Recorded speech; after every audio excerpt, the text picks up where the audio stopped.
Welcome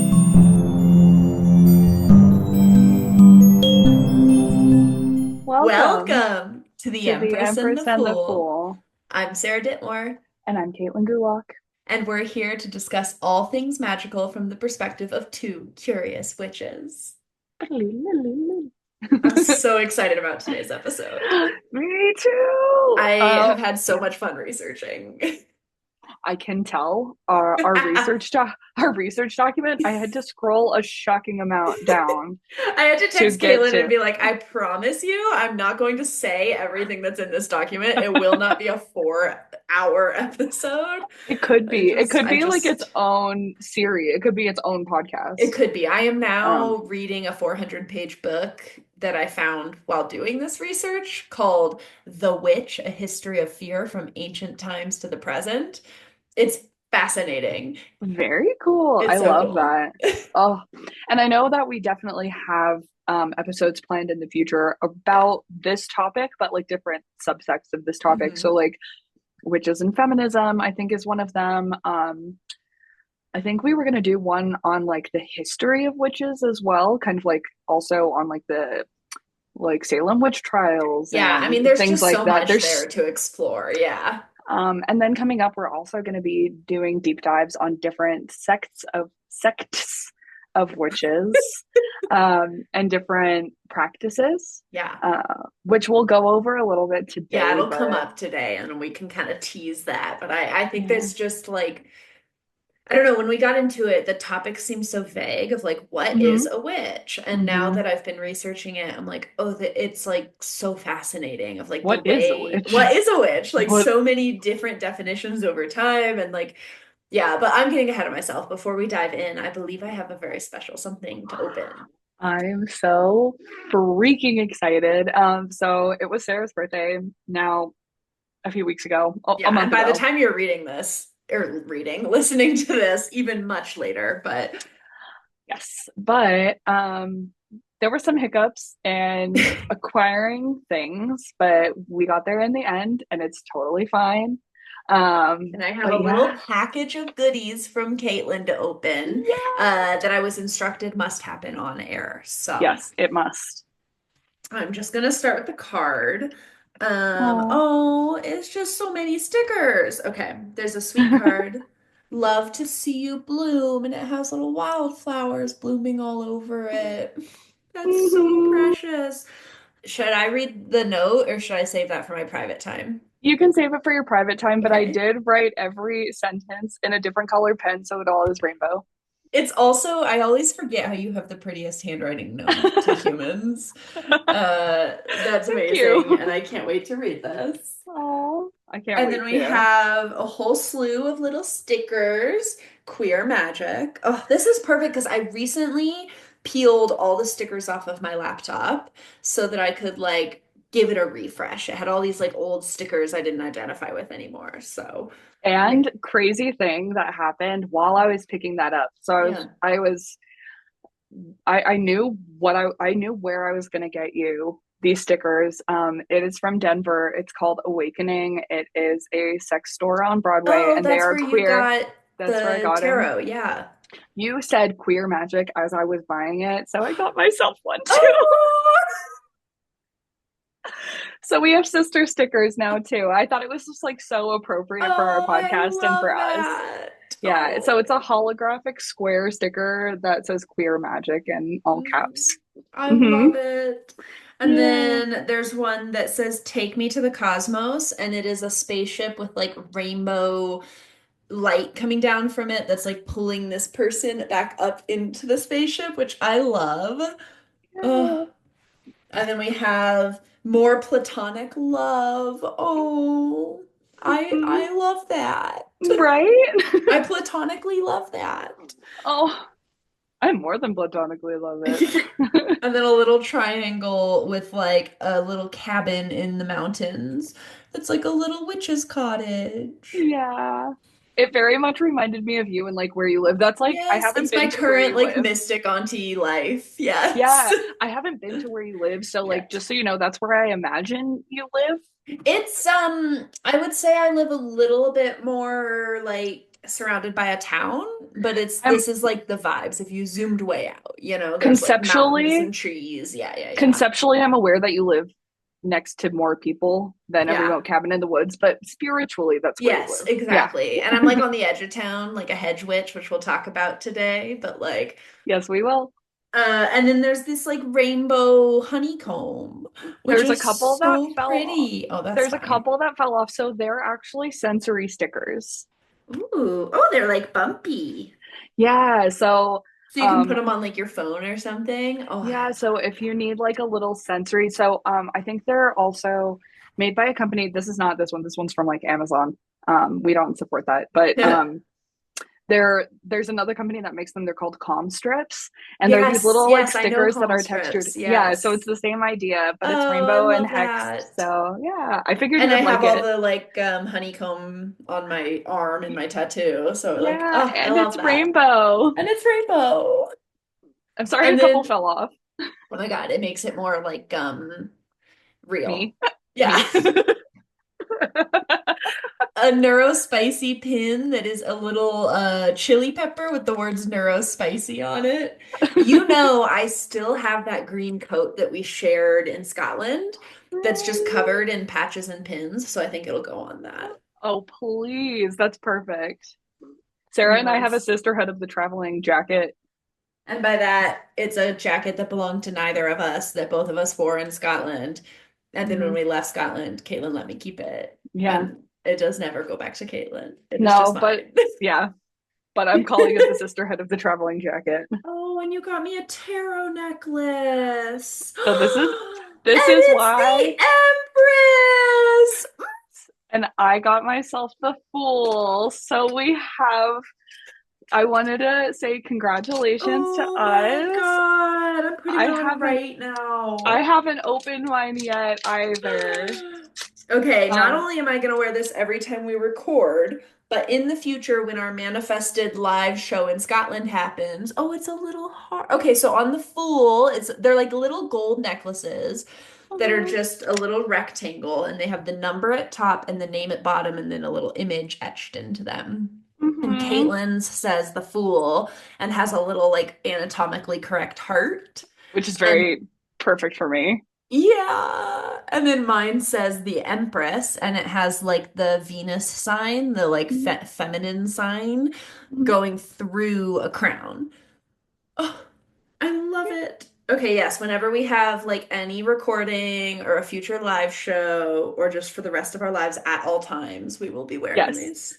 Yeah, I wanted to get us a gift too, like for your birthday, but also to congratulate both of us and get little friendship necklaces for like how proud I am of Oh my us God, this is like the for most doing this. appropriate version of like a BFF's necklace. Right? I love this. I love So also before you open your next gift, I just want to yes. plug this is from Bittersweet Jewelry. They're Hmm. based in Denver. This lady was so sweet. So she does a tarot necklace pull. So if you order one, you get a necklace that is spoken for you and you kind of get like a random one Oh, that you need. cool. So I reached out to her and I was like, "Hey, my best friend and I have a podcast and it would be so sweet. I know it's like supposed to be random, but I would Yeah, really appreciate yeah. if I could get these two specific ones." And she Yeah. was like, "That's so cute. Not a problem." Like, yeah. So thank you to Bittersweet Jewelry. They're on Instagram. Go check them out. Also, I'm looking at the little tag that came with it, and it says for those who find light in the darkness.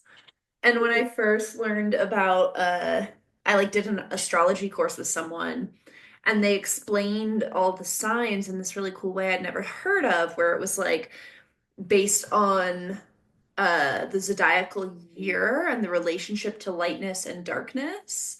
And so Oh, they said, you have like each sign is either like the light in the light in the dark, or the dark in the light, or the dark in the dark. oh, As that's like, and so cool. Aries is the light in the light, right? I It's was a gonna light guess. sign in spring, but Pisces is the light in the dark. And it's Oh, like, because it's a sign that's like hope and light and beauty, but it's also like a time that exists in like like, Pisces, deep emotion, deep feeling. They're very yeah. comfortable in like the darks and the depths, but they're not like, I think, oh gosh, I'm not going to remember this correctly. I think it might be Aquarius that's like the dark in the dark, where it's like they are in that. And so is Scorpio, I think, I like was about to say, in I bet that Scorpio. darkness. And then like Pisces, it's like you're still in that, but you bring hope, you bring love, you bring light. And so this little saying for those who find light in the darkness, it really resonates with me. That's like really magical. I didn't even read it Yeah. because I have been keeping this on my desk, not opening it and being like, I want to wear it. I want to wear it. No, I'm going to wear it on the show. Oh We're my going to wear it at the God, same I love time. it so much. So, congratulations and a virtual high five to us for like actually like doing this, putting it out, and thank you Yeah. guys so much for supporting us. We wouldn't, well, we would keep doing this even if no one listened, but like it's very, very sweet that we have like so many more people than expected. No. It's Yeah. really fun. It's fun because I feel like you and I would do this either way, but it gives us Hmm. like accountability, and so it Hmm. keeps us here, which is great. Yeah. Did you Which is, know that something like, I think it's like 90% of podcasts never record more than 3 episodes? you told me that last planning session, and I was like, oh, okay, so we've beat the odds. We've beaten Mm. the odds. So, Which like, is we're a also just real like you and me podcast. as people continue to beat the odds. Yes, we do, despite We're still everything, here. despite ourselves. Despite what these brains like to do. You have one more gift though that Oh, I'm so yes, I excited. do. And also, I had an idea with this necklace for Hmm. someone else should do this, and maybe I will someday too, is to like every year on your birthday, get a card, like necklace pull from this creator, and then like Oh, wear that for the year to like embody that energy as like your card of the year. I love Right? that. And then you could over time like have a little like almost like like those old charm bracelets where I you'd was about have to them say like charm all necklace. stacked up. You could have like all your tarot cards stacked up.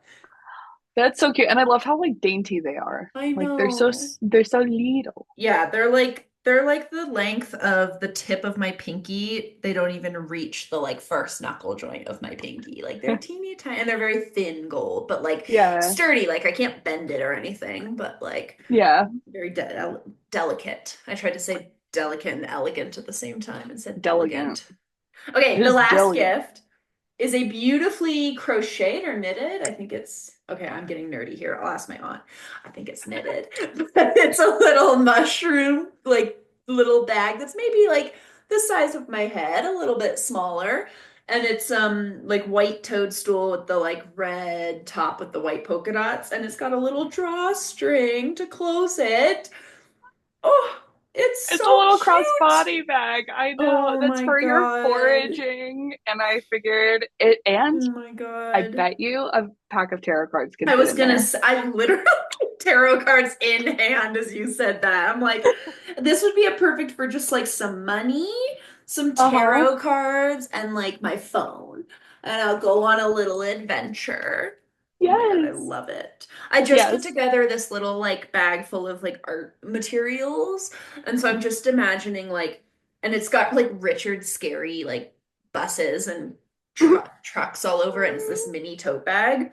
And so I'm just envisioning me looking like full manic pixie dream girl with my like crocheted crossbody mushroom bag and my little like Richard Scary art tote as I like sit by the river and draw. Like, Like pull out like watercolors yes, and yes. drawing stuff. Oh, yes, 100%. I'm so glad you like it. I saw it and I was like, Sarah will be foraging in Uh, this. I love it so much. This is such a Yay! good gift. Thank you. Oh, I'm so glad. Happy late birthday. I know it's a Thank month late, you. but we got No, there in the I end. love a late birthday gift because then it just feels like the birthday keeps going. Like it's all, like Christmas, you get all your gifts and then it's Yeah. over and it's kind of like you have that like slump afterwards of like all the celebrating's over. So I'm like, Yeah. yeah, the more we can draw it out, the better. And now we'll go straight into celebrating your birthday and it's just birthdays all the time. Birthdays all around. Oh my gosh, is this going out near my birthday then? This is gonna air on my mom's birthday. Happy birthday, Brenda! Happy birthday, Happy Brenda. birthday to you. Mm. Oh, wait, a one uh. before, wait, one before, oh, it doesn't matter. It Happy doesn't matter when they happen. birthday to ya. So, yeah. The Mhm, one that's mhm. going out on your birthday is not the next one that people are going to listen to, which is Tarot Time, but the next episode, Practical Magic, is going to be on your birthday. Your birthday's the 16th, yeah? Yeah, Happy almost birthday. thank you. I'm excited. So, oh, okay. Whew. I feel like a huge like relief. Oh, I'm because it like, made it to oh, me. yeah, because I sent Sarah a gift before and it got lost in And transit it and was devastating. it was devastating. And it had this like really cute little gold necklace that said magic on it in cursive. And it was really cute and like some chocolates and things. So somebody else can Tracking enjoy numbers that. for the win. Even though I immediately lost the receipt this time. Um, regardless. Anyway, should we dive on into it, or do Yeah. you have any favorites to share of No, I this week? feel like, oh, we were starting to do a what was one happy or magical thing that happened to you this week. Yes, Go. I can What start. is, yeah, I've talked a lot. What's one happy or magical thing that happened to you, Caitlin? Well, okay, so I started my new job, and I don't know if that's like magical, but very happy. My magical thing though was this morning I took my dog to her first socialization date, and she got to meet puppies, and I Oh, got to just spend the morning watching puppies all learn how to play with each other, which was so magical. that's so beautiful. Yeah, it like very much healed a little portion of my depression. Like Mm, very much was like, oh, yeah. okay, that's good. We're good. Yeah, Oh, yeah. look at all Puppies this will do dopamine. that.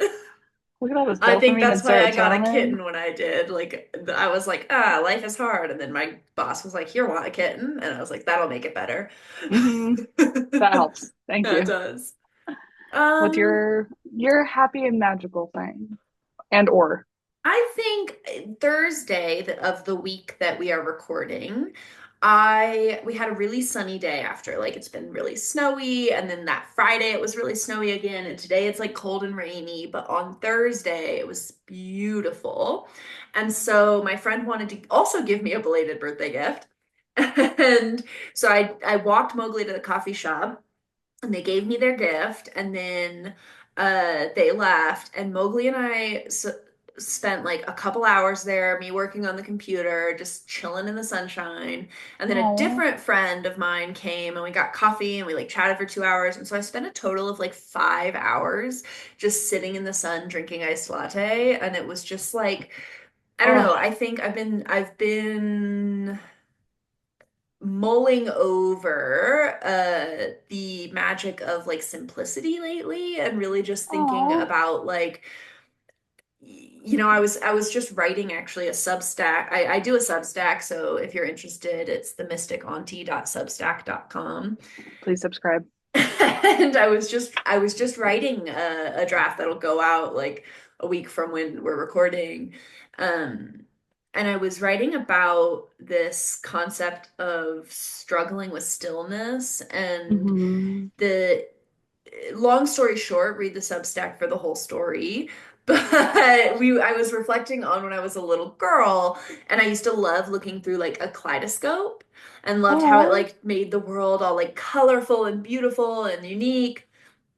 And lately I've been thinking about like how sometimes we do a lot of things to try to make the world look more exciting or more beautiful or more interesting that are yeah. actually like distractions, and Oh. spending more time just like looking at the world as it is and seeing the beauty that's there.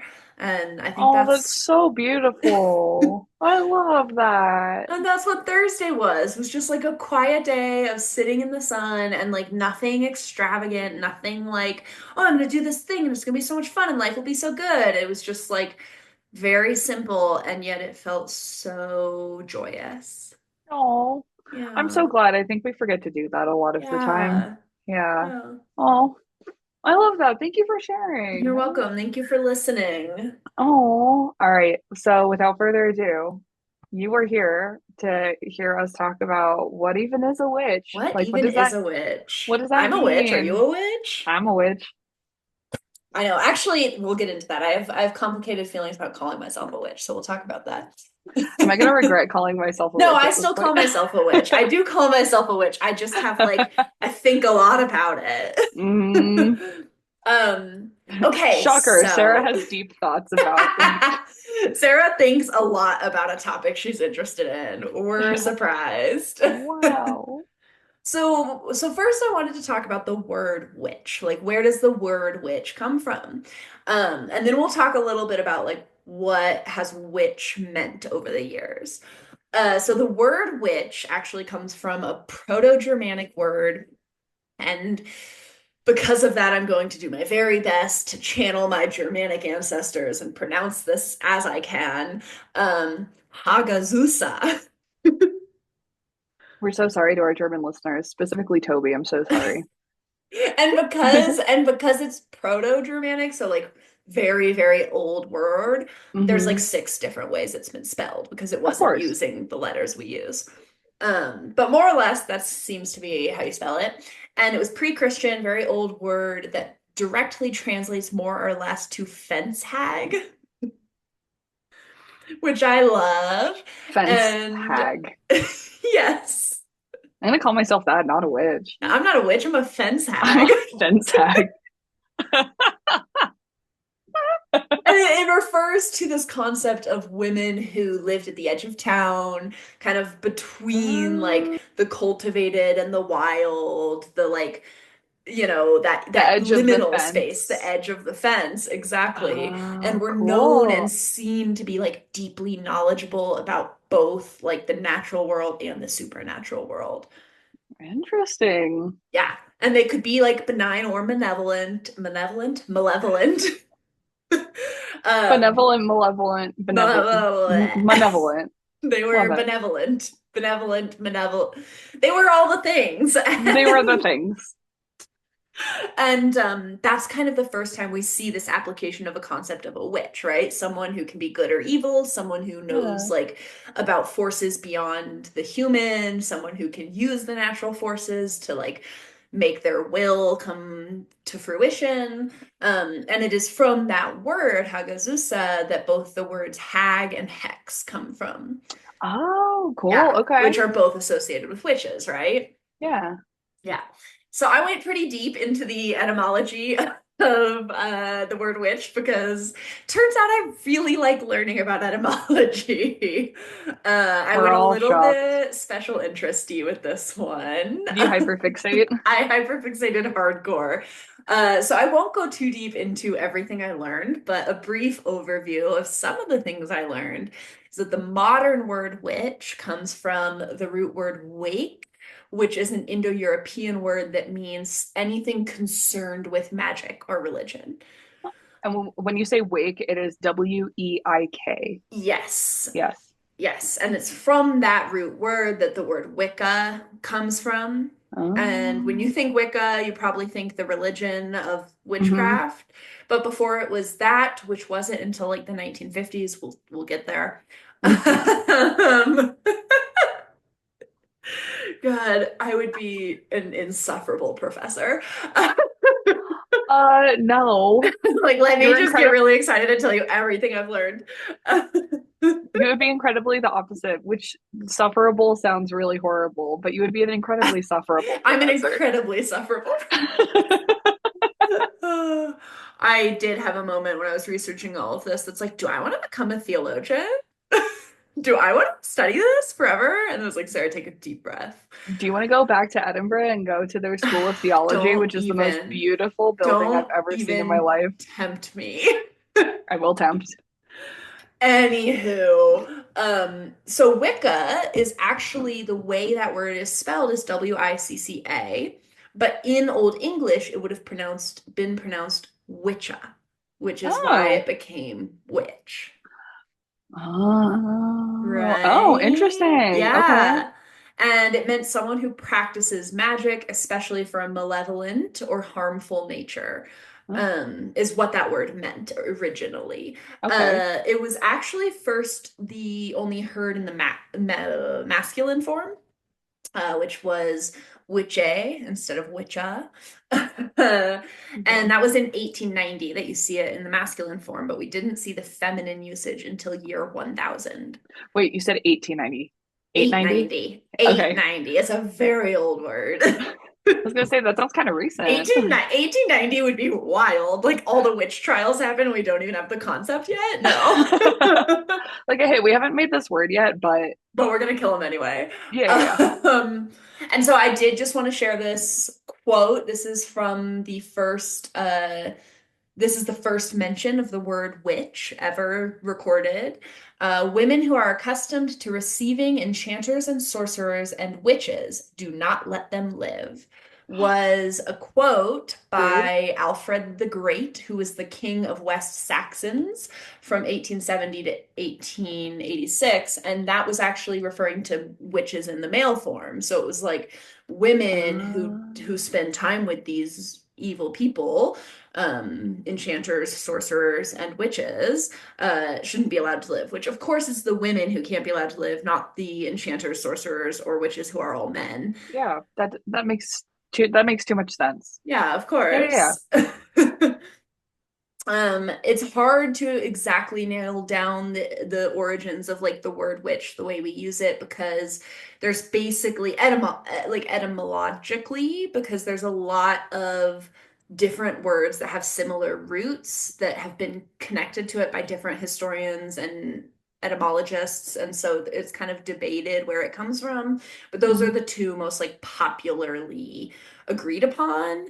And then you have other words that meant like to divine. There was also, I love this little fun fact, in early Germany, there was a word, gosh, witchelen, which meant to neigh, which you would think, how does neighing have to do with witches? But one of the very Like nay, like first, yay and nay, or no, like neigh, oh, okay, like a horse. okay, Okay, yeah. Where are we without looking going? at the notes, like what would your association be between horses and neighing and witches? Um, I literally don't. I know that horses are like really emotional. I don't know. I Mm, think that like horses are used really frequently in like pet therapy because they can okay. like they're very like connected to people. Hmm. And I don't know, like I don't know, animals can predict like thunderstorms Yeah. and Okay, like you're on events the and right stuff. track. Am I? Kind of with the predicting the thunderstorms. Yeah, they're like Um, a little like force they have the like foresight. Okay. yes. So a Roman historian Tacitus recorded that in early Germany, people divined things based on the neighs of their horses. So the way their horse Stop. neighed was like the one of the earliest forms of divination. What in the world? Yeah, I'm gonna look that up later. That is it's wild. yeah. And so you have a lot of these different words. Like there's also the word or the like root word wit, W-I-T, which means to know. And there were Yeah. words like witta, which was wise man, or wittega, which was a prophet or soothsayer, or witka, which was one who knows hidden things or practices the occult. And then even in Russia, vedma is their word for witch, and ved comes from the same root as wit. So it's like there's all these different ones where it's like there were so many different people talking about like wise ones and like soothsayers and diviners that had different words that it's hard to nail down exactly which one led to the creation of a Interesting. witch. Yeah. I do want to say too, though, on the point of horses, my partner's family has horses, and Hmm.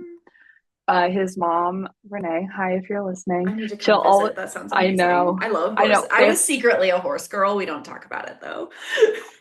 I was a horse girl, but I lived in a city and I never had horses or like were around them really. Anyway, um, she would always say, kiss your horses every day. And she would like go out and feed them hay and oats and stuff. It was like really sweet. So I'm gonna ask her about like horse Yeah. divination now. It makes me think of like oh, we should do a whole episode on this, but do you know about like bumblebees or like honeybees and how it's Yes. like you got to tell the bees that someone died and like you have to communicate. No. Yeah, so apparently the bees, you're supposed if you keep bees, it's kind of common They also keep practice. bees. Yeah, you should ask them about this because it's kind of common What? practice that you have to like tell the bees everything that's going on. And often, if someone who's involved in caretaking the bees dies, the bees will stop producing and like stop working and be really like upset until someone tells them, "Hey, so and so died." Like that's why you're not seeing them. And then they'll What? like be okay and they'll start doing their thing again. That is what I'm gonna ask them Yeah. about that too. That Yeah. farm wisdom. I think there's a book called like Go Tell the Bees or something, and it's like all like this is a commonly known thing that you have to I'm tell the writing this bees if down. someone died. It's like folk What? practice. Yeah. Okay. And Oh I my mean I God, say what? commonly known in the world of someone who like lives witchcraft and wants to like live on a homestead, but like within that community, it's very well known. It's called Go Tell the Bees That I'm Yes. Gone by Diana Gabaldon. Yeah, I haven't read I'm it, but I just know what that title is referencing. fascinating. Okay. Wow. Very Yeah. cool. Yeah. Ugh. So that's how we get the word witch, but then I wanted to explore a little bit like the question of the episode, what is a witch, right? So these are Mm-hmm. sort of different meanings that have been taken through time. If we look at the history, like we already start to get a hint of where this conversation is going, Mm-hmm. in that as far as the etymology is concerned, you had words that meant more neutral versions of like people who know things, people who can predict things, people Mm-hmm. who have like supernatural abilities. And then you also have iterations of that word throughout history that meant people who have this power and use it to do harm. And those are kind of the two ways we see the word witch develop over time. Okay. Interesting. Similarly, the concept of the witch is equally hard to determine, partly because the etymology is so varied. And really, the concept of like the witch as we know it today, of like this evil magic doer, was invented by the Middle Ages. Um, That makes sense. yeah, right? Like That Christianity, tracks. Middle Ages, like that was their whole thing. Yes. Making women evil. That's also when Yeah. it becomes much more associated with women. Uh, Oh, love that. yeah. Ugh. So before then, the reason that the concept of a witch didn't really exist is because people had really just much more specific terms. And so it Hmm. was like the concept of magic and like mystical powers was woven into so many beliefs and faith systems that you didn't have like a witch, you had like someone who divined things. You had a sorcerer, you had an alchemist, you had, I wrote like healers, you also had like Valkyries, which were their own concept, right? Like Oh, every culture had these like groups of people, these terms to refer to like different people with different powers who did different things. interesting. And Okay. so it all gets lumped into like a witch around the Middle Ages. Well, I think it's interesting too because different cultures have different needs. Like, even though there's a lot of things that are similar, like the idea of divination and Yes. seeing into the future, clairvoyance, like destiny, I feel like that's very common. Like, Yeah. that's a common experience of humans wanting to know what happens next. Yeah. But it's also, I think it like is interesting that it kind of like covers the nuance of what different cultures would have considered and would Yeah. have needed at different times. Oh, Yeah. wow. Yeah, and it's something that this book I mentioned at the beginning of the episode talks about a lot, how like it's been a consistent debate amongst historians of like what to classify as a witch when you're looking at like how witches have been treated in other cultures, because the witch Right. isn't necessarily the term other people were using, but maybe they're defining a different word the exact same way. And so do you call that a witch or do you treat that as something separate? Interesting. Okay. And so it did, like before the Middle Ages, you did have the existence of like people, maybe women, maybe not, who did magic or had powers that they used to cause harm. But Hmm. it wasn't until the Middle Ages that that all gets lumped together under the concept of a witch. So Christianity basically went in and took, shocker, a bunch of different folk traditions, a bunch of ancient traditions, mixed them all together and said, it's one thing. I don't know if you could hear on the podcast my eyes rolling very deep into my skull. We could feel it. We could feel it. Here, I'll give you an audio. Ugh. Ugh. I should just like loop that audio throughout this episode. I'll get a soundboard next time that's You just like, should just, ugh, that's so good. ugh. So a quick, like, short mini version of some of the things that got lumped into the concept of a witch. In Mesopotamia, you had demonology and the concept of how demons worked. Mhm. Persian cosmic dualism, Greco-Roman fear of magic as like impious and anti, religion. Roman concept of an evil witch and the German concept of night roaming cannibal women. That's hot. Uh-huh. The women Wow. who lurk in the night and come to eat you. I have, so Wink, I wink, have, shrug, shrug. Or I nudge, have a, nudge. That's the nut, saying. Wink, wink, nudge, nudge. I like whatever you said. It's fine. It's great. I have a list on my phone on my notes app that's just like topics to research, and all of this are being copied and pasted Yeah. into that as Yeah. soon as we finish. And there's, we'll put the show or not the show notes, we'll put the references on our website. So anyone who's like feeling the same way, there's all sorts of books and websites on here that dive into that. That list that I just Wow. gave you is explored in greater depth in The Witch, A History of Fear from Ancient Times to the Present by Ronald Hutton. He goes through each of those things that I just listed off and Very cool. explores like what those people were and what those beliefs were of the time and how that links to what we call a witch today. Very cool. Yeah.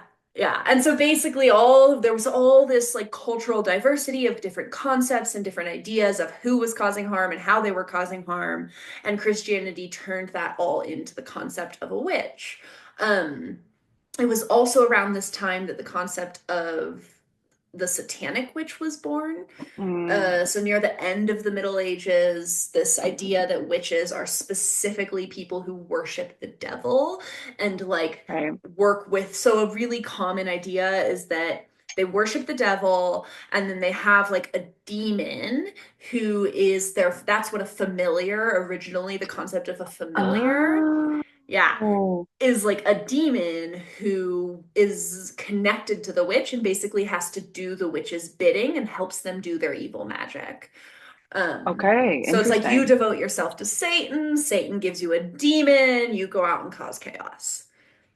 So, like, I mean, I guess just to like reference modern times now, familiars are more considered like companions, Yeah. um, or like helpers, Yeah. I or mean like that a that lot of, origin is still there, right? Of like yeah. something that helps you with your magic. But now it's like my cat, my dog, I my was just about to say spirit pets. friend, it's Like pets are yeah. specific animals like that get drawn to you. I know like people who are like really like drawn to a specific breed of bird Yeah. or something like that. Yeah, so I think Exactly. it has more of like a happy helper meaning, Yeah. but back then And that that's, sounds way when we worse. when we explore this concept of the modern witch, right? It is so Hmm. many of these like themes and concepts that were created in with the satanic witch have been carried through, but have been redefined because now witchcraft is not seen as well, it still is by many people, but it's not necessarily seen as evil. You can tell I'm really into this topic by how much trouble I'm having speaking words. Anyone who has an autistic friend will learn this, that you get worse at talking the more you care about what you're talking about. Yeah, because you have so much stuff in your brain that you want to say and it gets Mhm. traffic jammed in your mouth. Exactly. I totally see it. I get the same way. But yes, so the execution of satanic witches ran from 1424 to 1782, and that is what we commonly refer to as the witch Wow, hunts. Yeah. that's over 300 years. Yeah. Oh my And God. did you see the number after that? Because I was going to make you No, guess. Okay. If you had no. to guess during that time, how many people would you think got put to death for witchcraft? Like, Like in that time, yeah, I mean, thousands. 40 to, it's estimated that between 40 to 60,000 people were legally put to death. So that doesn't even include like like the behind the doors executions, vigilante justice. That's people who went to trial and were What? legally put to death for the crime of witchcraft. And we know their records aren't great there either, so the Yeah. number could be like crazy. Wow. Yeah. Ew. I know. I know. And so I think that like that is when we really see this turn towards the witch as like a villain that needs to be dealt with. I mean, you had before then, and this is something that, these books that I mentioned go into and that you can research, different cultures still handling superstition similarly, where it's like, oh, we Hmm. think you're causing harm, we're gonna kill you. Hmm. But the real like mass death of mostly women who were believed to worship the devil and do harmful magic was during that time frame, and the numbers were just like out of control. Ew. No wonder they made like a tartan too for that. Yeah, I think we mentioned not last episode, but maybe a few ago yeah, that there's this tartan that was made that I think you can still kickstart right now, but it was yeah. made to honor the witches who were put to death, Mhm. specifically in Scotland. But I mean, like this was Yeah, happening across Europe and across like yeah. different cultures too around the world, probably at different times, Yeah. And that's and in different something that ways. book, The Witch, explores is like, okay, how much of this was a European phenomenon and how much of this Yeah, was like global? We just used different words. And interesting. I'm not done with the book yet, but from what I've read so far, it seems like this iteration of it that we're talking about is particularly European, Yeah. but you had other iterations that were maybe not happening at as large of a scale, or maybe because of the cultures they were happening in, not as well documented. Right. Um, but that was still happening globally, but it was a much bigger phenomenon, specifically in the UK and like northern Western Europe, but all throughout Europe. Wow. That's So wild. yeah, it is. And so like quick, overview basically, we have a bunch of folk traditions, a bunch of different cultures that have various ideas of like magic and mysticism and the occult and different ways of naming it, different ways of categorizing it. Christianity comes around, it gets lumped into the idea with the witch, gets associated with Satan, the devil becomes evil. Then, fast forward to today, we have witches as like female empowerment, liberation, like Yeah. healing, hope, like all these beautiful things. So, Hmm. how do we get from this concept of like the witch is associated with the devil to the witches dancing naked on the full moon and, you know, having wine and smoking pot? Like, Which where does that, yeah. they still dance naked out in a forest somewhere. They just probably shouldn't have done it around other Yeah, it people was because they just would be evil. killed. Yeah. Yeah. To do that. How can you imagine like just seeing like a liberated woman dancing naked in the moonlight and being like, well, that's bad. We should stop Yeah, that. Like yeah, because women what liberation is the biggest threat to the patriarchy. um, mm, Mm. There's a reason mm. it's all associated with the God, Christianity. God damn it. So we often think of the turning point being the hippie movement, uh, because that's when you really have this rise of like, well, this rise of female empowerment, but also this rise of interest with Eastern philosophy and this like combination, this really the creation of New Age religion. And that's like But the 60s and 70s. Yeah, like yeah, yeah. 1960s and 70s. Yes, you gotta be Yes, specific. gotcha. But really, this turning point happened much earlier. It started with the Renaissance. So, Oh, yeah, people start becoming free thinkers. It was like the OG hippie movement, I love that. which is only and always how I will think of the The Renaissance from now Renaissance. on. It kind of was. I It never thought is, about yeah. it like that. I mean, really, that was in the moment thought, but I stand by it. Yeah, I just thought of it, but I will die on this hill. Yeah, that is, if that's not neurodivergence, I don't know what is. I just had this thought, but I know for a fact it's right, and I believe it with my whole heart. So what happened during the Renaissance, it all started with this revival of it being okay to study traditions that weren't Christian. So the Okay. Renaissance is the time when all of a sudden there's a resurgence of studying myth, specifically Greek and Roman classics, and people are like valuing not only having access to these things, but valuing the study of them and an exploration of these old stories, these old gods, these old myths. And so the first pagan tradition to be restored was actually in 1717. Okay. And yeah, and it was the Druids. So the Druids were a Oh, Celtic tradition from Ireland, like that whole region, and it was 1717 an Irish theologian John Toland became the first chosen chief of the ancient Druidic order. Or sorry, the ancient Druid order. I've heard that name before. Have you? I feel like that name sounds really familiar, but I I would mean, I not guess have you been do able to have pinpoint Irish it. ancestry. I do have Irish ancestry, and happy late St. Patrick's Day to all my Irish. Um, Also, just to like a little point that I thought earlier yeah. too, when you're talking about how the Renaissance really valued like older thinking, like especially like kind of old Greek and old Mm. Roman thinking, that's also why so much of like Italy's preserved like best Mhm. the best of like the hits of Italy, which happened mostly in the Renaissance. That's why there was like such a resurgence of like Greek columns and like Doric style columns too. Wow. So when you see like all of that, where it's like, oh, this is like kind of that style, you know what I'm Yeah. talking about? Yeah, Like the yeah, columns, yeah. the Parthenon, like things Yeah, like yeah, that. yeah.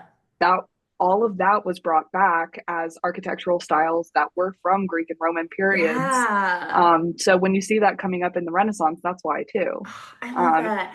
And I think and you when the Renaissance see, oh, go ahead. no, when the Renaissance came to the UK, which happened at a slightly different time than the capital R Renaissance that happened between like 1300 1500.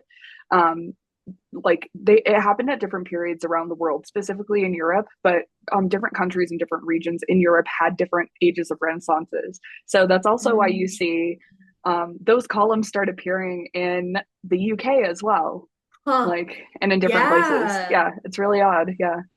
I think it's so interesting because you see that through this story that I think is just a mirror of a larger theme of humanity, which Hmm. is sort of this ebb and flow of like something, that's old kind of gets villainized and turned evil, and so we forget it, we lose it, and then we rediscover it and we become a little bit obsessed with it and infuse Yeah. it with like modern technology and modern religion and modern belief, and then it gets evil again and then it gets Yeah. good again, and it's just like this constant ebb and It's flow. it's like low rise jeans. Low-rise dreams are evil. They are evil, and we needed to leave them Don't in the bring them 90s. back. They did. The youth are bringing I them know, back. but I I hate it. disagree. Is the whale Yes. tail gonna be next? Oh God. It's the skinny A little sunglasses. thong poking out. It's the skinny glasses. It's the razor flip phones are like coming. Oh, gross. Ugh. We Yeah. just alienated some of our listeners, but I don't care because they are Whatever. I wrong. will die on that hill. I will die on this I hill. will I die on am this. right. Oh man.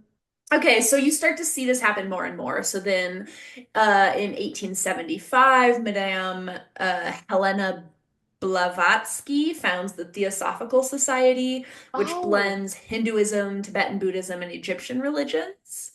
Madame Blavatsky is fucking fascinating. Really? They have an episode, they have a multi-part episode just about her on Last Podcast on the Left, which you should go Ooh, listen to. She is okay. wild. Oh, okay. Well, I'll give that a listen. That sounds Yeah, fascinating. definitely. But yeah, and so then this continues, increasingly we're seeing more and more study of folklore, and then it goes beyond like Greek and Roman classics, and people start to like research and learn about indigenous cultures and traditions, folk customs. It's also around the 19th and 20th century that people start to learn what runes were and how runes were Mm, used. So all of a sudden, all these traditions and the pre-Christian nuance of all of mm, this comes back, right? All of a sudden, we're learning about different ways of engaging with magic, with the earth, the supernatural forces, so to Mm. speak.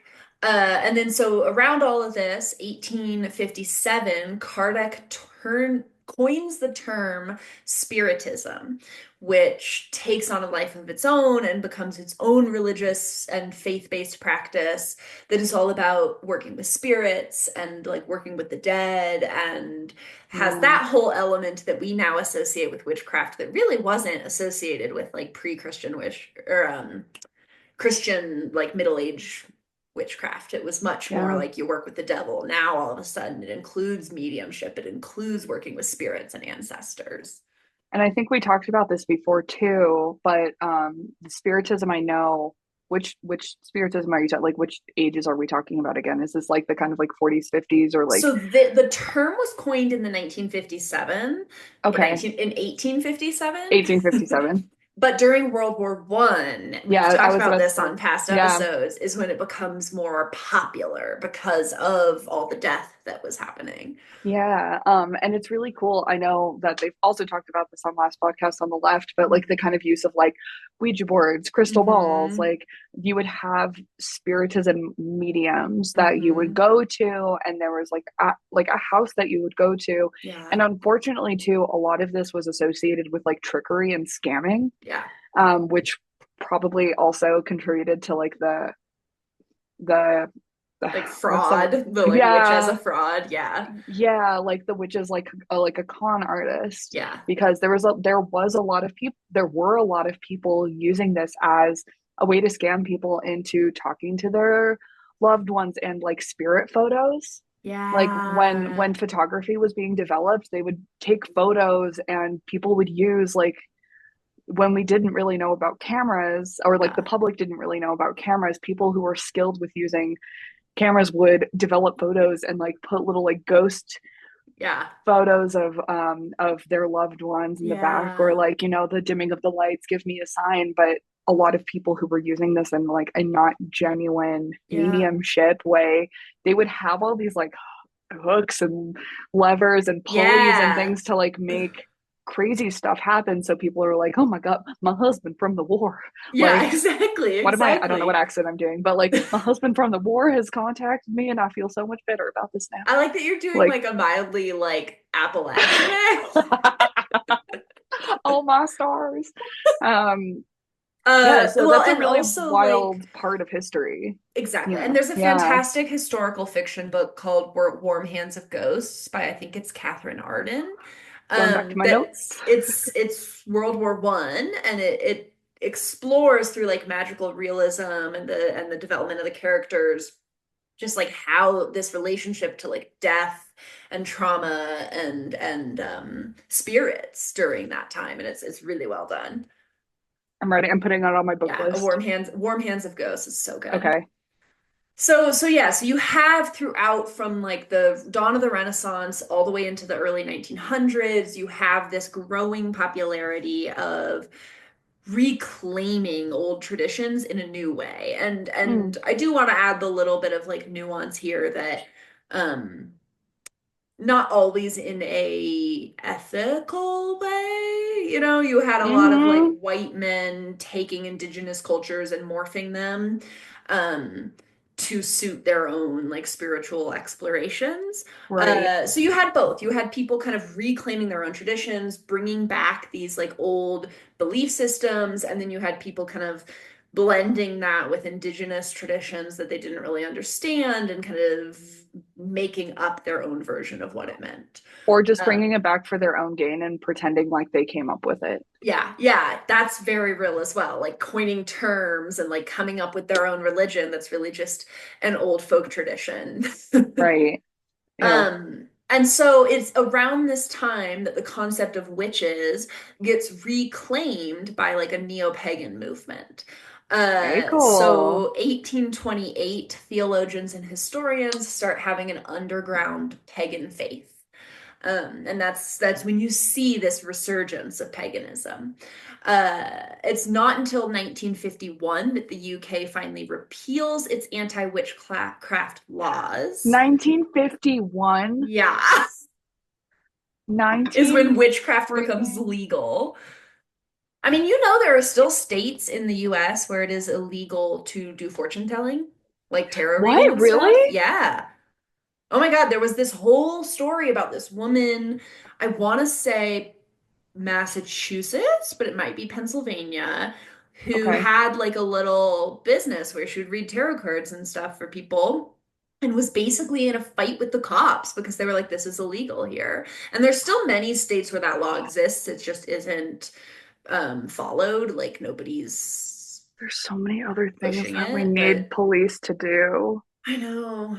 Oh my God. Wow, that's wild. I did not know that. Yeah. Yeah. Oh, I'm gonna look that up later too. But yeah, so in 1951, that law gets repealed, witchcraft becomes legal again, and pretty much immediately, Gerald Brousseau Gardner comes out and like announces himself as a practicing pagan. He claims that he is speaking for several covens that have practiced pagan religion that dates back to the Stone Age. That's been like an underground practice they've been keeping alive this whole time. Okay. Whether or not, like, what the truth is there, who knows? Regardless, it is Gardner who is later known as the father of Wicca. Okay. So he comes out, he says, here's this practice we've all been doing in secret, and creates this concept of Wicca that has its own rules, has its own theology. It's a very actually structured form of witchcraft. So when we think of witchcraft today, it's much more like loose and open. Hmm. But Wicca actually has like ceremonies and rules and gods and like practices that it's a religion. It's a true dogmatic religion, but it is one based Interesting. in witchcraft and the pagan faith, specifically of like Northern Europe. So I actually got this at Sarah and my favorite secondhand bookstore in Scotland called Armchair Books. I got this for £8, 50 pence. And it's It's what, called a witch's The Witch's Bible? Bible, a complete witch's handbook. And there's a lot of, I think like it's really cool hearing you talk about this Yeah. because I got this because I was like, man, that's so metal. Like, I want to learn about witches. Like, heck yeah. And I kind of struggled with this book for a while because I was like, oh, it's very like, this is how you arrange the sticks Hmm. in the house, and this is the thing. Like the rituals were very, very, very specific. And Yes. it's cool to hear you look like first degree initiation, Yes, second degree exactly. And initiation. that's There's what like a Wicca lot is of known for. And that's where a lot of rules. that, like, you have a lot of that throughout the like 18 and 1900s of the like ceremonial magic and the occult, like the secret societies, where there's a lot of rules and a lot of rituals. And it's Yeah. very, it's why a lot of people push back when Wicca and witchcraft are considered the same by a lot of people, where they're like, "Oh, you're a witch, so you're a Wiccan," and it's like, no, I am personally Sarah here. I am not a Wiccan. Like, I don't believe in that I religion. see. I don't follow those practices, but I do identify as a witch. I think that's giving me a lot of context for this book Yeah. now, like much more so than I had before. Yes, and this is why I really struggle Wow. with calling myself a witch because, on the one hand, I do like what that term entails to me, Hmm. but it's like it's not really lineage based. Like there is no true witch, right? There Right. is no like, oh, my ancestors were witches. It's like, no, my ancestors were like maybe healers or diviners Hmm. or like practiced in other ways. There was no historical form of witch that is associated with how I practice today. But Yeah. on the flip side, like there's also no historical term or lineage that I completely align with. Like my practice is rooted in lineage and I have a lot of ancestral practices that I practice, but it's not just one, It's not like, oh, I'm Hmm. doing this thing that my ancestors did and thus I can call myself X, Y, or Z? And when you do have generational knowledge that gets Hmm. passed down, but that generational knowledge is targeted, Yeah. it's hard to have that. Like, it's statistically impossible to have Hmm. a witch lineage like that Yeah. because people were persecuted, and people even who weren't witches were persecuted Yeah. for for anything. So how do you Yeah. keep a lineage alive? And if they are alive, they're really strong or Yeah. were really, really And smart. and most people who were persecuted for being a witch wouldn't have considered themselves a witch, you know? Like Right. they Hmm. would use other terms for what they did. Like they were Right. healers. They like a great example of this is with the term witch doctor. When we hear the term witch doctor, Mm, we think it's a witch who does healing, right? Like that's how it's used today. yeah. Originally, the term witch doctor is someone who did things to keep witches away. Oh, what? Yeah, yeah, because witches were evil magic. And so they did good magic Ah, to protect you from the evil magic. And so that's why this term witch is so complicated, because it's like the true origins, the interesting. true lineages of people who were doing what we now call witchcraft were often doing it to fight what they called witchcraft. What in the world? Wow, that's like this is like way more complicated than It's I so meta and thought. complicated. And that's why it's like it's I want to share one last thing like historically, and then I want to move into this concept of what is a modern witch, because I Yes. think that's why it is so nuanced and complicated of like whether or not you call yourself a witch, what is a witch, because there is no true, like when people have that quote that's so popular of like we are the granddaughters of the witches you couldn't burn, and it's like but those people weren't called witches. Like that's a made Hmm. up concept, this concept of like the witches who were like doing, making potions and doing spells Hmm. and helping the women in their community. Like those are two different things. Those people Hmm. existed and the concept of witches existed, but it is only now today that we have blended those things. Like Yeah. and it was Christianity that blended them first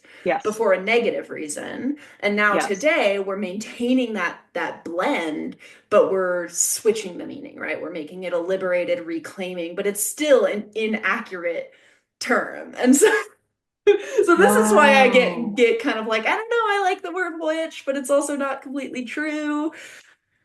That's why etymology is so fascinating Yeah. too. And I do love how powerful that quote is. And Yeah. I do understand like how kind of not problematic. I guess I like think it's sort of silly at I times. was gonna say a Like it's little not just like it gives problematic, me it's just pause. wrong. It gives me pause more than anything. I'm Yeah. like, huh, I don't know about that one. But I think, wow, like that is really that's fascinating. And I know that like if you guys want to learn more about this, honestly, if you get on a phone call with Sarah, you'll probably get like a 5 hour like lecture Or read this book that I keep part referencing. on the first part of the history of witches. But Yeah. yes, so if you do want to learn more, I will direct you to our what is it, our show notes, Yeah, or any of the resources. Mhm. sarahdittmore.com/podcast will have our it has all of our like resources and references. Yeah, so definitely Yeah. check that out. This is Yeah. worth, we're regurgitating a lot of this information, but there is still so much to like learn. So And we're much. both still learning at the same And it time. is the book, what I really like is he makes a distinction throughout the book. He uses the witch term only to refer to this concept of like evil magic doers. And then for Wow, all other magic people or people who use these supernatural forces, he uses the term service magician. So that someone who is uses magic in service of others. that is kind of a sexy name. Right? Sir. I'm not a Oh, witch, I'm a service magician. oh my My God. mentor uses the term folk magician. I like that a lot Yeah, too. yeah. Oh, So all right. so just to wrap it up so we can move on to modern witchcraft. How in the 60s and 70s, the hippie movement combined Hinduism, Taoism, Buddhism, indigenous practices, pagan practices, threw it all in. I mean, they did basically what the Christians did of like threw it all in and made it one thing, but instead of evil, it was a liberated thing. And Oh, that's really where the New Age movement comes from. And so New Age very spirituality, cool. part of why it can be so problematic is because it was a lot of white people just taking like cherry picking practices from every and any culture and mixing it into one. But that's Oh, really where we get kind of the modern new age spirituality that birthed modern witchcraft is from the hippies who would basically picked and choose what they liked from all these different religions and practices that aligned with their concepts of like peace and love and drugs and sex and liberation and like everything that they And the were valuing at the divine. time. Yeah. Yeah. And the feminine and the masculine and like Hmm. all these things, they were taking different pieces of dogma from other religions that aligned with that and mushing it into one, Yeah. which then birthed what we now have, which is the age of the modern witch. Ba Which ba I will, ba ba ba, ba. part two. So, ba ba So, ba. part two, what is a witch today? Yeah. So, I don't like, where do we it's start? it's so different, right? Because we have all this like Hmm. history of witchcraft, and then you hit the hippie movement, it all becomes like made up. It's like take what you want from Yep. different cultures, make it your own thing. And so then that really births this liberation, like reclaiming of the term a witch as like this feminine power symbol, right? Hmm. Yeah. And so I think what we wanted to explore this section, now that we've looked at the history of how we got here, is like regardless of how you feel about how complicated the Hmm. term witch is, there are a lot of people, including ourselves, who use it. And so we wanted to look at like, what do people mean when they call themselves a witch today? What kinds of witches are there? How do you become a witch? Yeah. Hmm. Yeah. Yeah. So I think that this is like less historical and research Yeah. based, but there has been like a huge resurgence recently. I think especially um in very recent history, like Yeah. very fired by political changes and political movements of feminism in the Hmm. last like 20 to 30 years, even of so much attention being on the like political protection of women's rights and Yeah. kind of shining a spotlight on gender inequality and Mm. things. And so I think that there is a really big modern sway for a lot of women to reclaim or Mm. re-explore witchcraft, mysticism, things like that, Yeah. because it is very, I mean, I think mysticism is very like a gender, Yeah. um, Yeah. but because so much of it is rooted in feminism politics, Mm. and a lot of women do want to seek like and go outside of um, like structured religion. Yeah. There's a lot of people who still want to connect to mysticism and spirituality in a way that's Yeah. more genuine or a way that's more kind of like Uh-huh. feminine. So I think there's a lot of people now, and why you're hearing it so much lately, and definitely part of the reason why Sarah and I found it Yeah. too. There's a lot more people talking about it because it is a reaction Yeah. to current events. So when we're talking about witches in a more modern sense, it's very, very decentralized. Yeah. There's a lot of people who pick different traditions Yeah. of it. But like what does a witch mean today? We don't really have Yeah. apothecaries anymore. There are covens out there, but it's not like the main way that people become witches. Yeah. And So who I think that's part of it is that like um I think there's a lot of people in the modern day mm-hmm, who like organized religion is not working for them, or they grew up in a secular community like myself. I mean, mm-hmm, we're both examples, right? Organized yeah, religion didn't work for you. nope, Secular lifestyle, science only works, no magic, didn't work for me. And so we both yeah, found our way to like ancestral practices, just like general connection to nature and the elements and like the moon and magic from the world around us. And you mm-hmm, start finding your way to magic, however you do that. mm-hmm, And all of a sudden it's like, okay, but what is my belief? What am I? Because I'm yeah, not, I do practice yoga, but I'm not a yogi. Like that is not my mm-hmm, religious belief. I do not follow that practice to its like dogmatic way of being practiced.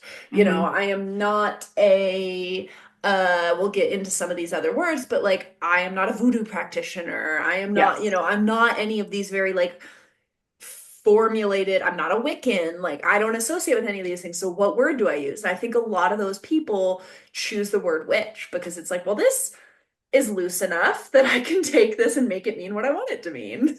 yeah. I think it like for a lot of people it reflects a personal journey. Yes. as like a broader word, Mhm. it reflects a personal journey. And yeah, we are going to talk about different like families of witchcraft, which have different kind of, yeah, more like specific lanes to go Yeah. down. But as But a like I broader think that was umbrella mostly term, made up by BuzzFeed, so everything is made up. Everything is made up. Um, but I think like being a witch now is a very yeah. much like an umbrella term for exploring spirituality or religion or Mhm. self-power outside of the Yeah. structure of organized religion Yeah. or other kind of more So I'm mainstream. interested before we get into like the types of witches, just as two examples, if Mhm. someone were to come up to you today and say, "Oh, you're a witch," what does that mean? What would your answer be? My answer would be is I have no business knowing. It's not my business. It's none of- That is not the most fool answer, which is hilarious because my answer, the Empress, was going to be my religion is nature. So, so that is not the most Empress and the fool answer that could have possibly happened. I was gonna ask you the same.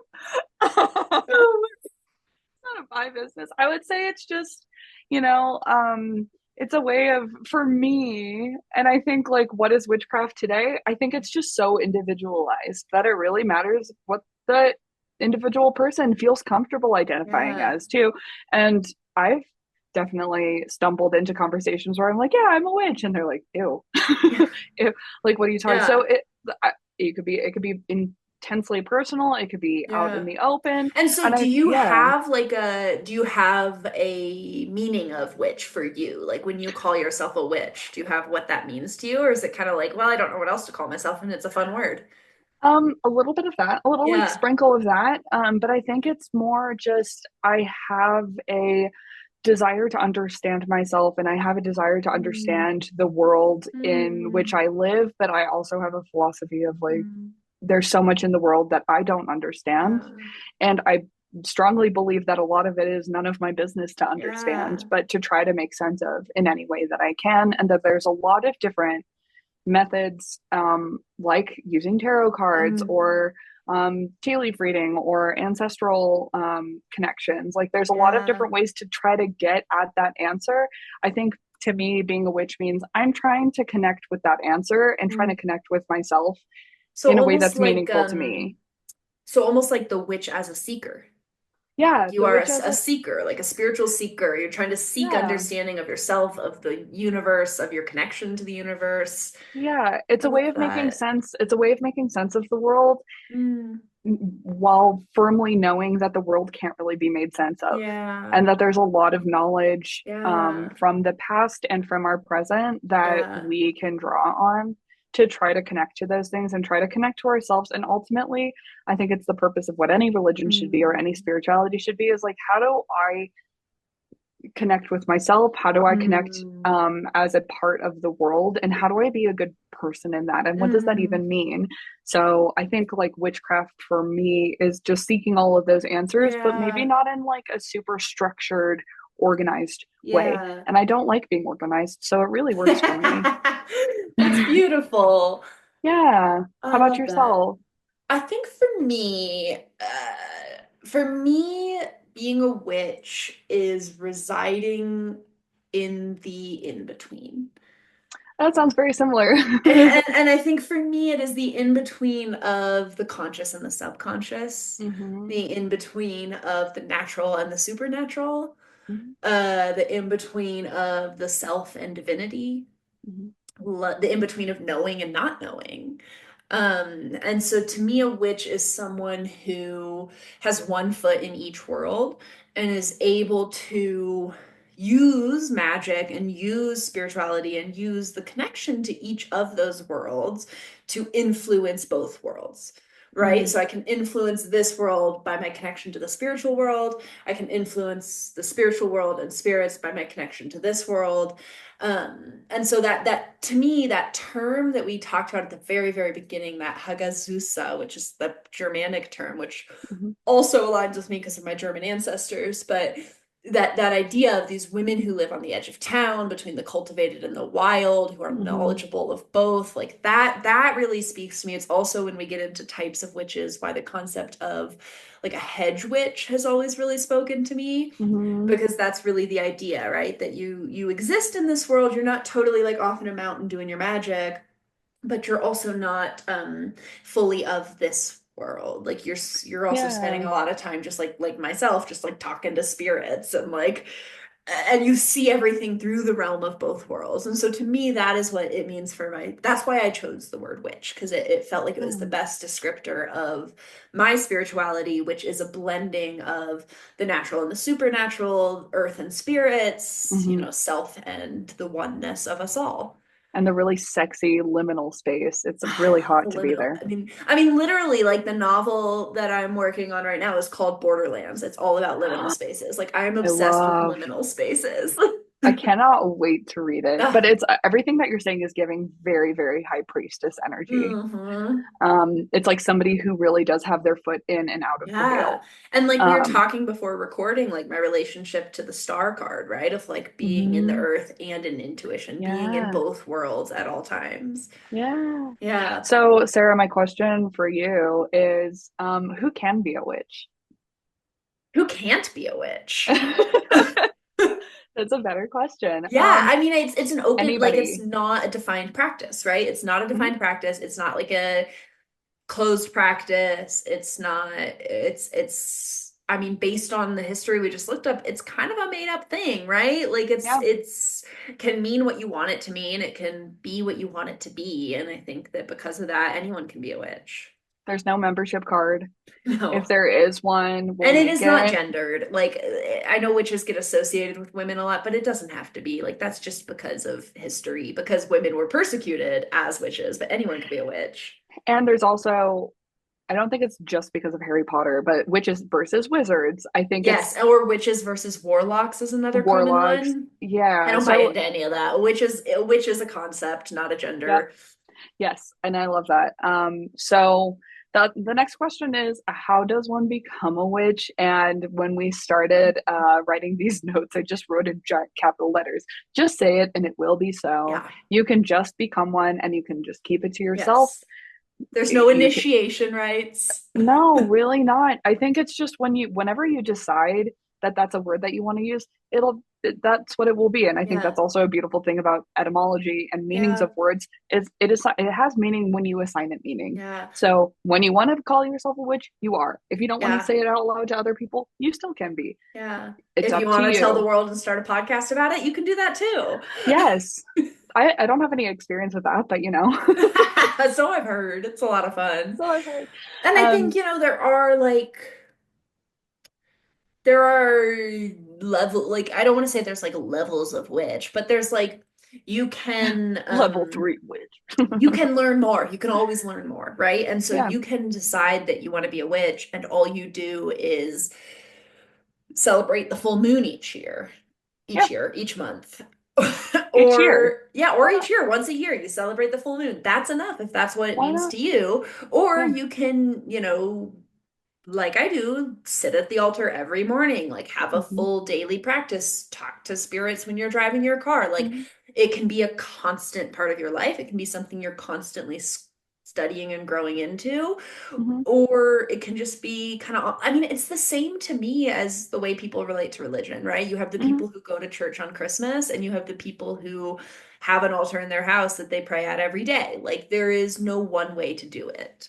Yeah, 100%. And I think that like one of the pieces of advice that Sarah and I would both give is that when you are practicing these things or drawing from different traditions, just remember to be really reverent of where they came from. And it never hurts to learn more about what you are doing and why you are doing it, where it came from. Because it's Yeah, really gorgeous to do all of these things and explore all of these things, but it has so much more meaning and so much more significance when you honor where it did come from. yeah. So if Yeah, I something like think voodoo speaks to you, know the history, know Well, where and it not came just from, know the know history, why. but like some practices are closed practices and Yeah. not available to anyone. And so I think, I was going to say this for the end, but since we're talking about it, I'll bring it up now and then we can Hmm. go on to our other topic. But the New Age witch is often doing the same thing that the Middle Ages Christianity was doing, which is Yeah. stealing traditions from other cultures and calling it Yes. their own thing, calling it a Hmm. witch, you know? And so I think it's Hmm. really important as we all explore our own spirituality, explore our own faith, explore magical practices and folklore that aligns with us, that we be conscious of where it comes from, like Kaitlyn Yeah. said.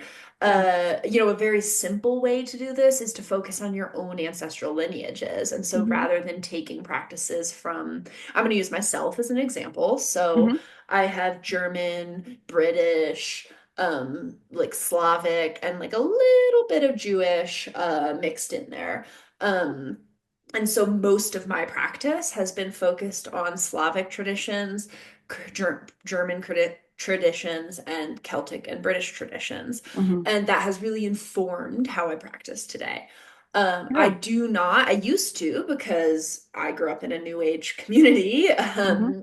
do a lot of taking practices from like Native American indigenous cultures, from Hmm. African communities and their religious practices Hmm. and magical folk traditions. I don't do that anymore. Uh, However, on the flip side, like my mentor is an espiritista, which is a Cuban tradition, but it is an open tradition, which means anyone is allowed to study it, learn it, and practice it. Hmm. So I think it's just really important to find that like ethical blend of, it's always safe to go in your own ancestral traditions. If it's outside of your ancestry, do your research. Is this a Hmm. practice that's open to you? If it's not, can you take a deep breath and be an adult about it and acknowledge that not everything has to be for you? Yes. That's a very white supremacist way of thinking. Like, it's okay Hmm. for things to be belonging to someone who is not you. Cultural appreciation, not cultural appropriation.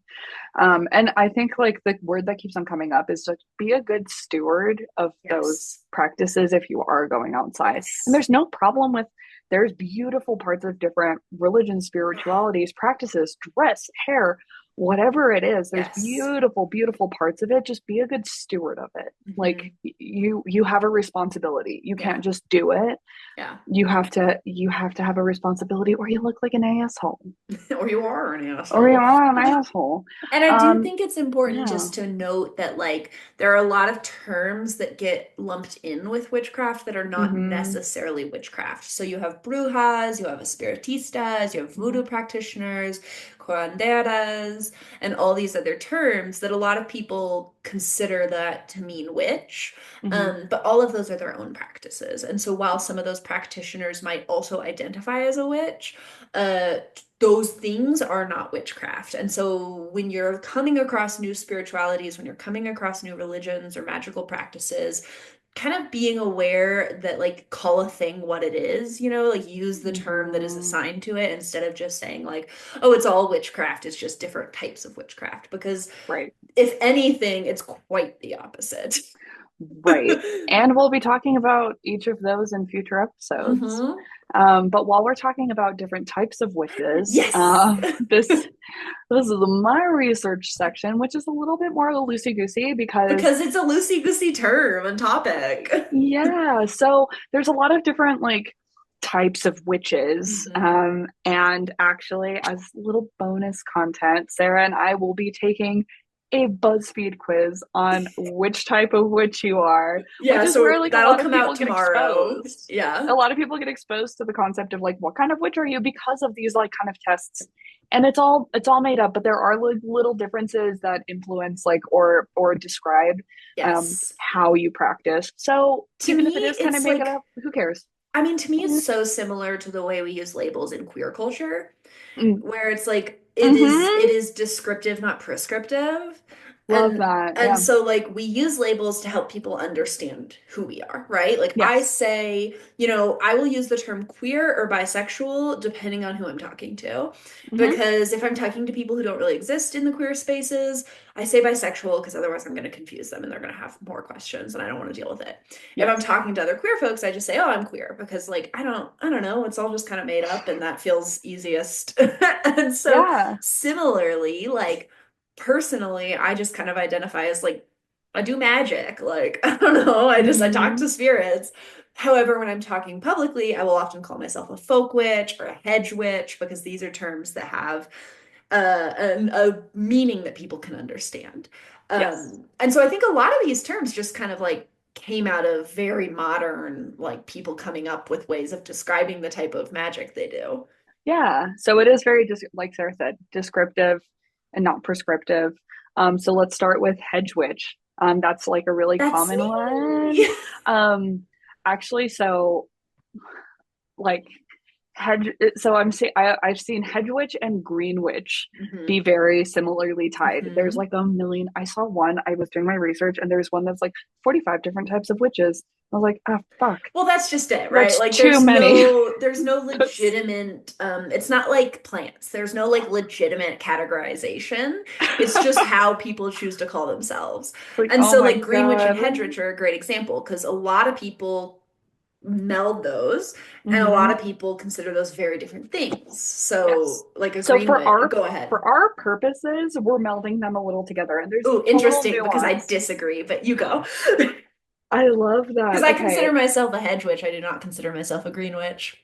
Interesting. So I have like different things about it too. But so green or hedge witches that I have researched and Yeah, seen yeah, are people who are very connected to the earth, yeah. are like love growing their own herbs and plants, are healers, herbalists. They like to be self-sufficient. They're kind of seen as like the homesteaders, Yeah. but without the kind of like now like modern other twist of it. It's just like people who like tend to be self-sufficient, people who tend to like use the resources that they have Yeah. to generate magic or potions or healing tinctures, things like that, Yeah. and using that like knowledge of Yeah. the earth and And what it's called resources they green, have. right? Because it's connected to plants. Like very Yes. specifically, like green witch is often like plant magic. Yes. Yeah.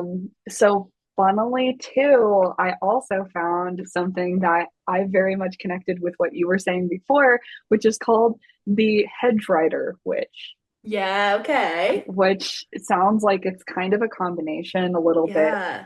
But it's hedge witch or hedge rider and an astral witch. They're like Okay. a little Mm-hmm. similar in the same category. There are people who like to connect with planes outside of the one that we exist on. So they like Yeah. to cross veils, they like to connect with the divine or the spiritual, or, Yeah. they like to try to connect with things that are otherworldly, other than the reality that we all kind of like generally agree on over here. So they like Yeah. communication with the spirit world, which is why I think it's so cool that you were talking about hedge riders at Yeah. the start of the episode.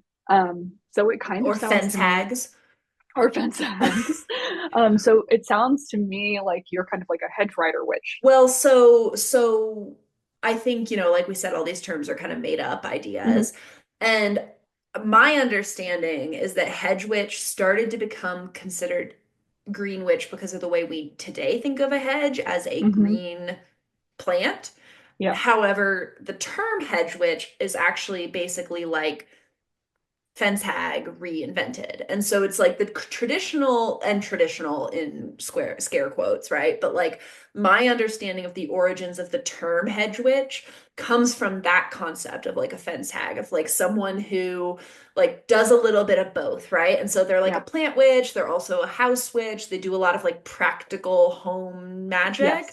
but then they also can like channel mediums and like go into the spiritual realms and like call down other forces, like, and that blend of both the mundane practical magic and the Yeah. like, you know, connection to the spirits and like connection to other worlds, Hmm. is what hedge witch means to me, which is why I identify with it because it's sort of like both. I also use the term folk witch a lot because it's Yeah. like witchcraft originating from folk traditions and like Mhm. ancestral lineages. So Mhm. those are the terms I use and why. That's why I said hedge rider witch, because they did make a Yeah. distinction between hedge witch, like hedge witch and green witch, Yeah. and a hedge rider or an Interesting. astral witch. Yeah. So I kind of like combined, like when you're describing how you practice, I Yeah. was like, oh, you're a hedge witch rider, hedge rider But witch. even then, Like, the astral witch is like more specifically focused on that. yes, Whereas like yes, I think of the hedge witch as being both. As like being like the you've got like the combined. simmer pot on the stove and you're doing the Hmm. like, our next main episode is going to be all about practical magic and it's all Yeah. that. Well, it's also going and doing the astral travel. Yeah. So, kind of connecting to some points that you made earlier about how Yeah. you connect to witchcraft, there's also and I know these are all Oh, specific, yeah, but no, for I our love purposes it. today, the kitchen, the hearth, or the cottage witch. Yeah, which is So, that also one is, I love and associate myself with. yeah. And if you listen to the Spring Magic episode, there's a lot of those practices that come into these practices. So, they're very home centric. Hmm. They're very nurturing spirits. They like to make their homes Mm, sanctuaries. It's a really like sacred space as their home, and they really like tend to that. yeah. Like the word that keeps on coming to mind for me is like homemaker, but not in the like Yes. Oh, gross gender, totally. Totally. not in the gross like gender like anti-feminist way of like, oh, she's a homemaker, like get in the kitchen, like whatever that bullshit Yeah, yeah, is. yeah. This is somebody who really like holds the home as a sacred Yes. space. So cooking, decorating, rearranging furniture, putting up new wallpaper, Totally. putting little tchotchkes in different Yes. places, feng shui, kind of like how the spirit of the home Yeah. feels, making tea and coffee, baking, homeware, cleaning, like all of these Hmm. things Oh, I are feel as a part of seen. yeah, all of these things as a part Yeah. of like ritual magic and the Yes. taking care of the home. And I also thought the tea and coffee witches were separate, and I was like, oh, that makes a lot of sense. I'm drinking coffee and you are drinking tea. Uh-huh. Yeah, Uh-huh. let's go. I do often also use the term hearth witch or cottage witch for myself because like Hmm. I literally told someone the other day that I think my purpose in life is to give people tea. Like I just want to like I just Your always I'm Uncle like, do you want me to Iroh. make you a cup of tea? Honestly, I am Uncle. I'm just like Charlie and I are rewatching Avatar right now as people who have been listening. Actually, no, it's the next episode that we go on our Avatar route because we recorded out of order. So Worth it. just a little preview. I had to cut like a solid 15 minutes out of when I was editing because we just rant and rave about Avatar: The Last Airbender. Worth it. But we've been rewatching it, and I used to think I always associated with like Aang or Katara, and now I'm like, oh no, I'm Uncle Iroh. You are Uncle Iroh. But Slow truly, and steady, truly. lovely. Okay, so continue. Um, We have the Green Hedge Witch, we have the Astral Hedge Rider Witch, we have the Kitchen Hearth Cottage Witch. Who else yeah. do we have?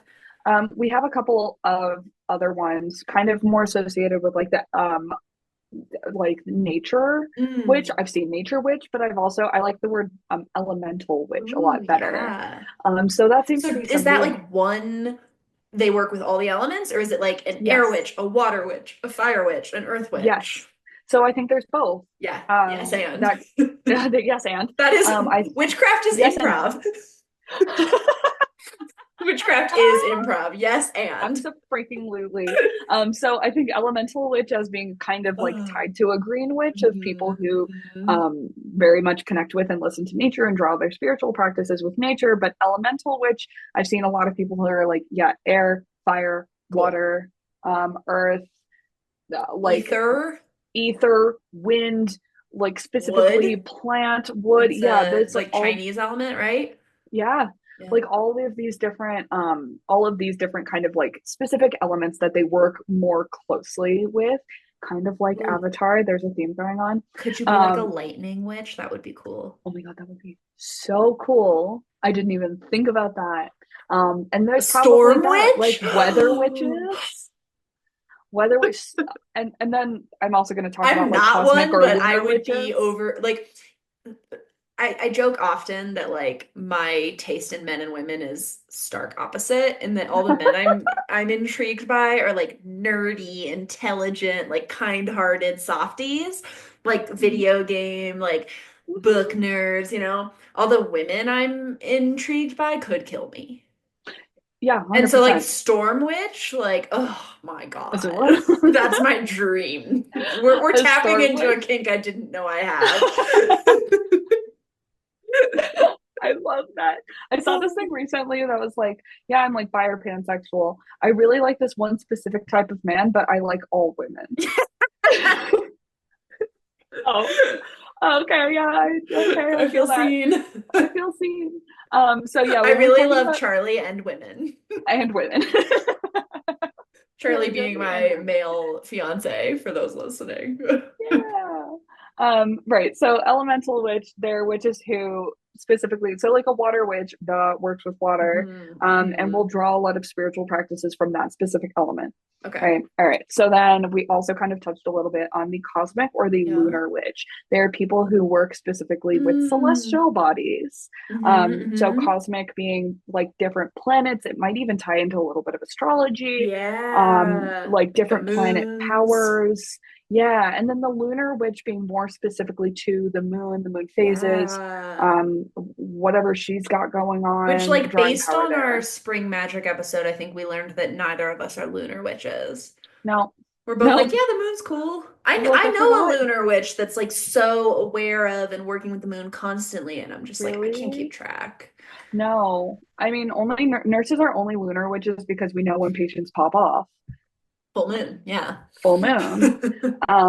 Yeah, so they're just like they're witches that definitely associate a lot of, and I think it's just more like, again, not prescriptive. I think they're just people who like Yeah. connect with different aspects of witchcraft. Yeah. And then I think the last one that I have written down here, and again, there's a million different types. Mm-hmm. Um, but I'll call it the like hereditary witch or the Mm-hmm. ancestral witch. So they're witches that come from like a magical family line. Yeah. Like we talked about this, it's maybe not as common, But if but I with ever raise a child, it will be. when we raise children.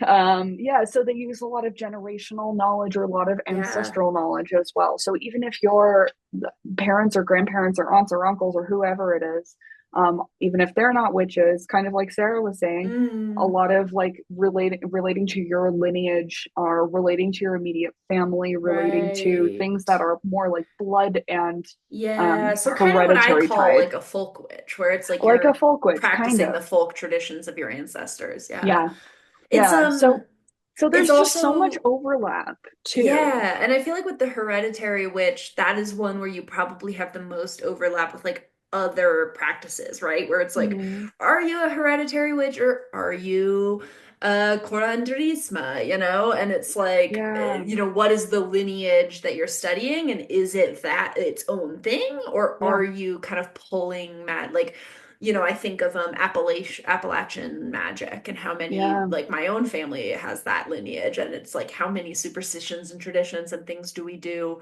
that were magic yeah. practices from our generational lineage, you know? Or just the way that you like live and just the way Yeah. that you conduct yourself. Like it's also, I think, not to get too much into like other theology, but there are certain religions that are not Hmm. only the what you believe in, but how you conduct yourself every day too. Yeah. So Yeah. like Yeah. like a lot of ways like Judaism or Hmm. Hinduism, it's not Hmm. just about like specifically what you believe in spiritual connection. It's about how you conduct yourself in daily Yeah. life as well, which is really Yeah. interesting. Yeah, so there's also just like really funny, like not funny, haha, funny ones, but the one that I loved was the eclectic witch, Yeah. which is who pull from multiple different practices, which sounds like probably what I would be, and it sounds like a little bit of what you would be too. Just Yeah, like yeah. somebody who kind of I dips used their to use that toes. term a lot more because I was like, oh, I just do it all. Like, I don't Yeah, know. yeah, and then there's Yeah. like solitary witches who practice on their own. There's like any adjective that you can think of, there's a witch for it. Yeah. Yeah, so that's kind of like the broad general way. If you come up with your own, heck yeah, that's a new type of witchcraft. Oh my Like, gosh, yes. I love yeah, that. I love yeah. that. So that's So kind of okay, like we the talked a general. lot about which one I think I am, but which one do you what are you? What kind of witch are you? Eclectic witch. Yeah, I knew Um, it. I mean, fool. It has fool written all over it, right? It's like, I don't know, I just yeah, do a little bit of all of I don't it. know. Um, I think I just didn't identify like too strictly Mm. with any of these. I know that my like house is far too messy to be like a kitchen hearth or cottage witch. Like I'm just too chaotic for Yeah, that. I yeah. think like Ooh, are you mine, familiar with the concept of a chaos witch? I am a chaos witch, 100%, 100%, Yeah, 100%. But yeah.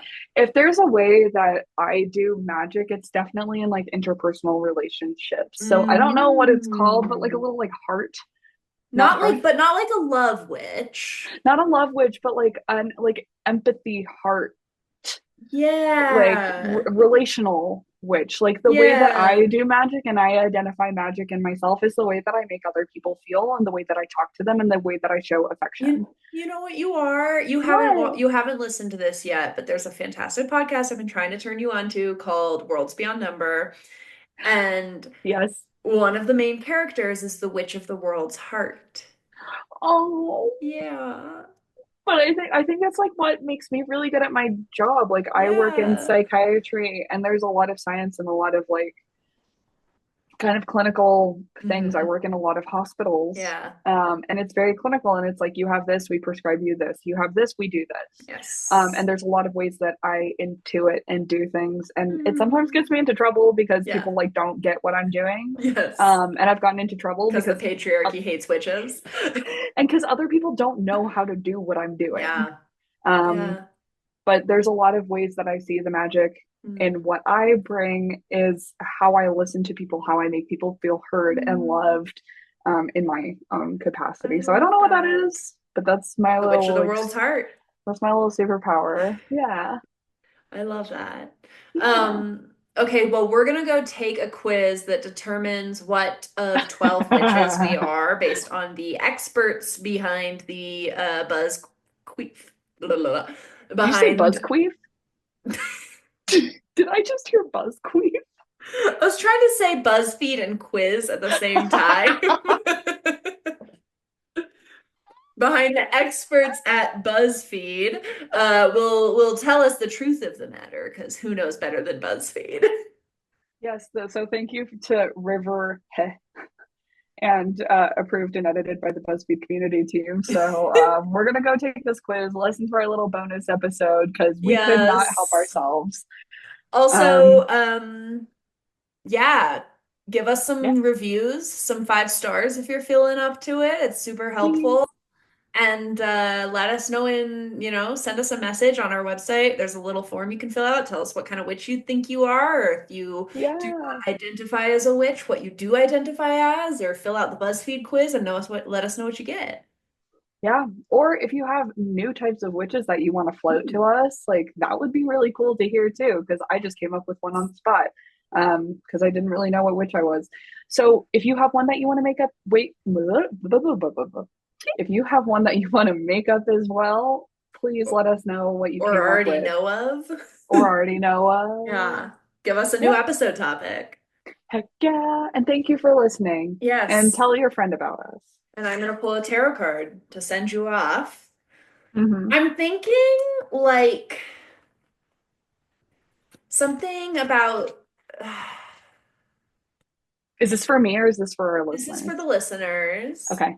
And I feel like it's going to be a little bit of guidance or support for as you explore your own magic and as you explore Mm, what kind of witch you are, if you're even a witch, or like what kind of magic practitioner you are, your relationship to spirituality. One yeah. card to give you some support, no matter where you are, when you're listening, that would resonate and support this process for you. You know what I decided to call my witchcraft? Hmm. The Fool Witch. I love that. Yeah. Okay. We got my one of my favorite cards in the deck, the King of Wands. Oh, okay. Yeah, That's which I really love because the King of tarot. Wands is my personal card that came up when I was exploring my own magic and really defined that period of my life. And the wands in tarot is associated with magic, with power, with what you create, And witches use wands. and witches use wands. Sorry, my I hope you don't misconstrue listeners. I hope you don't misconstrue my like, oh come on answer as being disgusted or Oh, disagreeing. It's oh come on, stop being so accurate, that Tara. was This is very like clear. too spot on. Yeah. Okay.